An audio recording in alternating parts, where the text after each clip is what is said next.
আসসালামাইকুম সকলকে আমন্ত্রণ ও শুভেচ্ছা রইল। হ্যাবিয়াস আপনাদের আন্তরিকভাবে অভিনন্দন ও শুভেচ্ছা রইল। আমাদের এখানে যে মাছগুলো দেখতেছেন দেশি শিং মাছের 4টি বর্ণনা অতএব রোগ সম্পর্কে তথ্য দিয়ে থাকবো।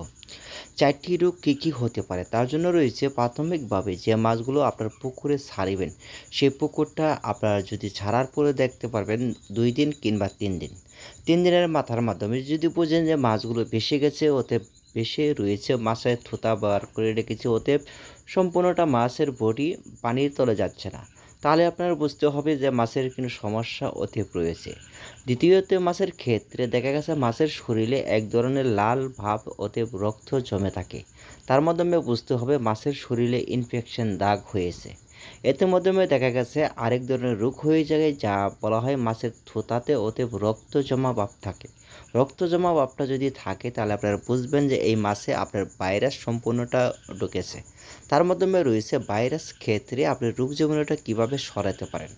রোগ জীবাণুটা সরানোর উপায় হলো যে প্রাথমিকভাবে আপনার পুকুরে যেরকম আপনি লবণ আর চুন দিবেন না, তার মাধ্যমে রয়েছে লবণ দিলে মাছের ক্ষতিগ্রস্ত শরীরের মাধ্যমে লাগার পূর্বে মাছগুলো মারা যাওয়ার সংখ্যাই বেশি থাকে।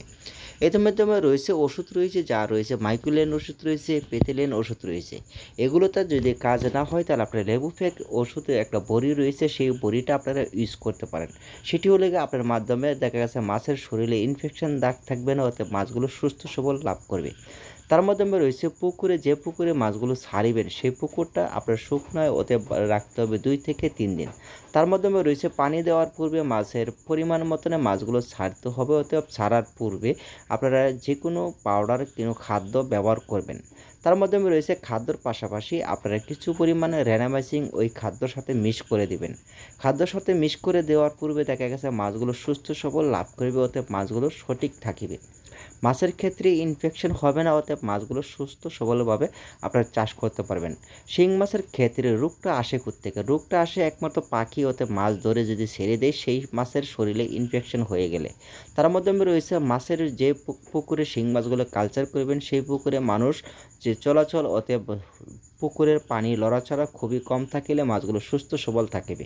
যে পানির রকম যদি বেশি লড়াচড়া থাকে অতএব অন্যান্য মানুষ যদি সবসময় ব্যবহার করে ওই পুকুরের পানি, তাহলে মাছের ক্ষেত্রে রোগ জীবাণু হবে। হ্যাঁ, আমাদের ভিডিওটা ভালো লাগলে অবশ্যই লাইক